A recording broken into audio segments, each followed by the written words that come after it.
আসলে আমরা যেটা বলি যে নর্মাল সময় আমরা কি করি, খাবারে আমাদের যে ক্যালোরিটা দরকার হয় সেটা কিন্তু 5 বেলা বা 6 বেলায় ভাগ করি। তো রমজানে কিন্তু এই সুযোগটা খুব কম, দেখা যায় আমরা তিনটা খাবারের সময় পাচ্ছি।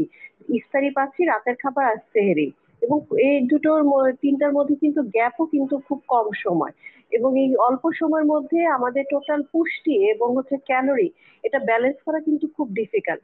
তার উপরে যদি আসলে আমরা ইনব্যালেন্সেস খাবার খাই, তাহলে তো আসলে আমাদের যথাযথ পুষ্টি হবেই না, বরঞ্চ হচ্ছে অসুস্থ হয়ে যাওয়ার চান্স থাকে। অনেকে কিন্তু আসলে 30টা রোজা রাখতেও পারেন না, আবার রোজার পরে অনেকেই অসুস্থ হয়ে যান। আমরা রোজা করে প্রচুর হচ্ছে গ্যাস্ট্রাইটিসের পেশেন্ট পাবো, তারপর হচ্ছে জি। ফ্যাটি লিভারের পেশেন্ট পাবো, হ্যাঁ, ইনডাইজেশন, আইবিএস, এরকম অনেক পেশেন্ট আমরা রোজার পরে দেখে থাকি আর কি।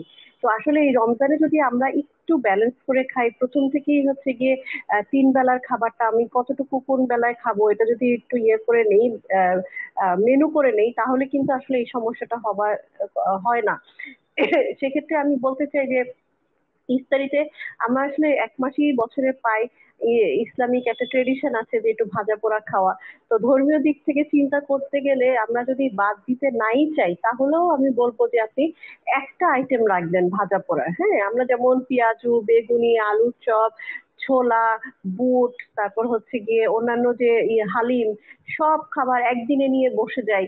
সেটা না করে এক এক দিনে যদি এক একটা আমরা আইটেম করি, হ্যাঁ, ভাজা পোড়া যদি খেতেই হয় এবং সেটা যদি একটু কম তেলে, শ্যালো ফ্রাই যেটা বলি, হালকা তেলে ভাজা যদি হয়, তাহলে কিন্তু এটা অনেকটাই স্বাস্থ্যসম্মত হয়। আবার যাদের অ্যাসিডিটি প্রবলেম তাদেরকে আমি সবাইকে বলি যে আপনি এটা তেলের মধ্যে ভেজে টিস্যু পেপার দিয়ে ভালো করে চেপে অতিরিক্ত তেলটা আপনি বের করে নিবেন।